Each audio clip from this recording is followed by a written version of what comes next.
नमस्कार, मेरा नाम है नितिशा बंसल और आप देख रहे हैं भारत एक्सप्रेस का डिजिटल प्लेटफॉर्म। अयोध्या भगवान राम की पावन नगरी और सनातन आस्था का सबसे बड़ा केंद्र। लेकिन इसी अयोध्या में अचानक एक मछली भोज को लेकर ऐसा सियासी भूचाल आया है जिसने यूपी से लेकर दिल्ली तक की राजनीति को गरमा दिया है। कांग्रेस के प्रदेश अध्यक्ष अजय राय अयोध्या पहुंचते हैं और उनके स्वागत में कथित तौर पर क्विंटल के हिसाब से मछली पकाई और परोसी जाती है। बवाल इस बात पर नहीं है कि मछली पकी, बवाल इस बात पर है कि ये सब हुआ सावन के पवित्र महीने में और वो भी एकादशी के दिन। संत समाज गुस्से में है, बीजेपी इसे सनातन का अपमान बता रही है, तो वहीं खुद मुख्यमंत्री योगी आदित्यनाथ ने इसे शर्मनाक दोहरा आचरण कहा है। लेकिन कहानी में ट्विस्ट तब आता है जब कांग्रेस नेता अजय राय कैमरे के सामने आकर एक दावा करते हैं। उन्होंने कहा, अगर मेरी मछली खाते हुए एक भी तस्वीर सामने ला दो तो राजनीति छोड़ दूंगा, इस्तीफा दे दूंगा। तो आखिर इस मछली भोज के पीछे का सच क्या है? क्या ये वाकई आस्था का अपमान है या इसके पीछे कोई बहुत बड़ा वोट बैंक का खेल है? और सबसे बड़ा सवाल, हिंदुस्तान में आखिर खाना कब से और कैसे नेताओं का सबसे बड़ा चुनावी हथियार बन गया? आज सब कुछ डिकोड करेंगे, वीडियो को अंत तक जरूर देखिएगा। चलिए पहले आपको क्रोनोलॉजी समझाते हैं कि उस दिन आखिर अयोध्या में हुआ क्या था। यूपी कांग्रेस अध्यक्ष अजय राय का अयोध्या के तारुण क्षेत्र में एक स्वागत कार्यक्रम रखा गया था। कार्यक्रम खत्म हुआ और सोशल मीडिया पर एक वीडियो आग की तरह फैल गया। दावा किया गया कि इस कार्यक्रम में 2 क्विंटल से ज्यादा मछली बनाई गई और मेहमानों को परोसी गई। अब टाइमिंग देखिए, महीना सावन का, दिन एकादशी का। सनातन परंपरा में इस दिन लोग प्याज लहसुन तक से परहेज करते हैं और वहां सीधे मछली भोज। हनुमानगढ़ी के पुजारी रमेश दास ने तुरंत मोर्चा खोल दिया और कहा कि एक तरफ कांग्रेस नेता रामलला का आशीर्वाद लेने आते हैं और दूसरी तरफ सनातनियों की भावनाओं को ठेस पहुंचाते हैं। उत्तर प्रदेश के मंत्री ओम प्रकाश राजभर ने तो यहां तक चुटकी ले ली कि अगर मछली में प्याज लहसुन नहीं डाला गया है तो उसे वेज मान लो, वरना ये तो हद से ज्यादा है। लेकिन दोस्तों, राजनीति में जो दिखता है वो हमेशा पूरा सच नहीं होता। जब विवाद बढ़ा तो अजय राय ने बैकफुट पर जाने के बजाय फ्रंट फुट पर आकर बैटिंग की। उन्होंने साफ कहा कि वो हनुमानगढ़ी और राम मंदिर में दर्शन करने गए थे, जो उनकी निजी आस्था है। लेकिन ये जो मछली भोज का आयोजन था वो कांग्रेस का नहीं बल्कि वहां के निषाद समाज का था। अजय राय ने तर्क दिया कि मछली पकड़ना, बेचना और खाना निषाद समाज की पारंपरिक आजीविका और संस्कृति का हिस्सा है। बीजेपी इस पर राजनीति करके पूरे निषाद समाज का अपमान कर रही है। और फिर उन्होंने फेंका अपना सबसे बड़ा इक्का। उन्होंने कहा, मैं चुनौती देता हूं उस पूरे आयोजन में अगर कोई मेरी एक भी तस्वीर या वीडियो दिखा दे जिसमें मैं मछली खा रहा हूं तो मैं उत्तर प्रदेश कांग्रेस अध्यक्ष के पद से तुरंत इस्तीफा दे दूंगा।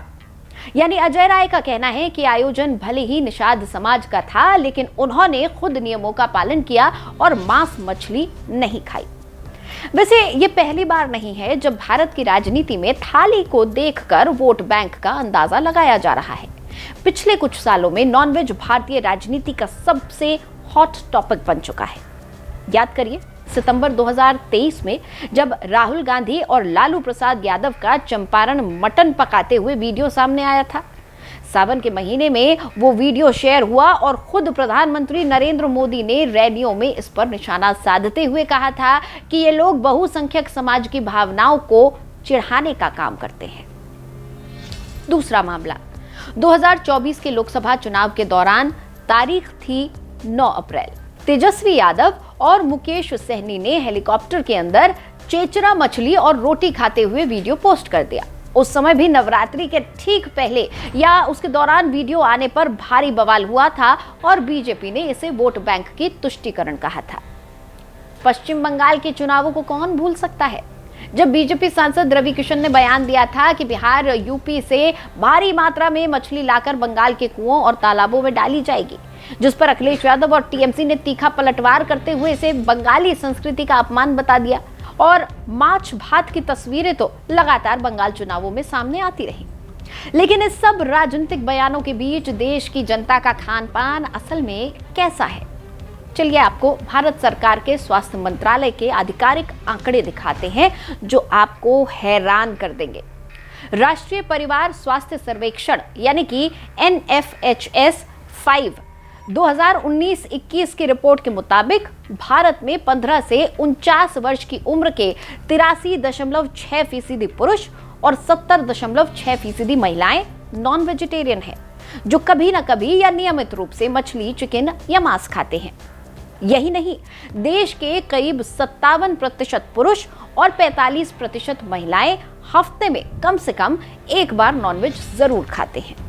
अगर राज्यों की बात करें तो सबसे ज्यादा मांसाहारी लोग लक्षद्वीप में 98.4%, अंडमान निकोबार 96.1%, गोवा 93.8% और केरल 90.1% में है। वहीं सबसे कम नॉनवेज खाने वाले लोग राजस्थान 14.1%, हरियाणा 14.9% और पंजाब 18.9% में है। और अगर मछली उत्पादन की बात करें तो हमारा आंध्र प्रदेश 55.39 लाख टन के साथ देश में सबसे आगे है, जबकि बिहार भी करीब 10 लाख टन मछली हर साल पैदा करता है। तो बात बिल्कुल साफ है, भारत का संविधान और हमारा कानून हर नागरिक को अपनी पसंद का खाना खाने की पूरी आजादी देता है। खुद प्रधानमंत्री ने भी एक बार कहा था कि कोई किसी को शाकाहारी या मांसाहारी भोजन खाने से नहीं रोकता, लेकिन समस्या तब खड़ी होती है जब राजनेता जानबूझकर आस्था के बड़े केंद्रों पर या सावन और नवरात्रि जैसे पवित्र महीनों में इन चीजों को सोशल मीडिया पर फ्लैश करते हैं या ऐसे आयोजनों का हिस्सा बनते हैं जहां एक तरफ संतों की ये चिंता जायज है कि आस्था के केंद्र अयोध्या की पवित्रता और मर्यादा बनी रहनी चाहिए, वहीं दूसरी तरफ अजय राय का ये तर्क भी सोचने पर मजबूर करता है कि क्या किसी खास समाज की पारंपरिक संस्कृति को सिर्फ राजनीति के लिए निशाना बनाया जाना चाहिए। अब इस पूरे मुद्दे पर आपको क्या लगता है? क्या सावन के महीने में अयोध्या जैसे पवित्र स्थान पर राजनीतिक दलों को ऐसे संवेदनशील आयोजनों से बचना चाहिए था, या फिर ये सिर्फ निषाद समाज की परंपरा थी जिसे बेवजह तूल दिया जा रहा है? अपनी राय कमेंट बॉक्स में जरूर लिखिए। अगर ये वीडियो इन्फॉर्मेटिव लगा हो तो इसे अपने दोस्तों के साथ शेयर करें और हमारे चैनल को सब्सक्राइब करना बिल्कुल ना भूलें। मिलते हैं अगले वीडियो में। जय हिंद।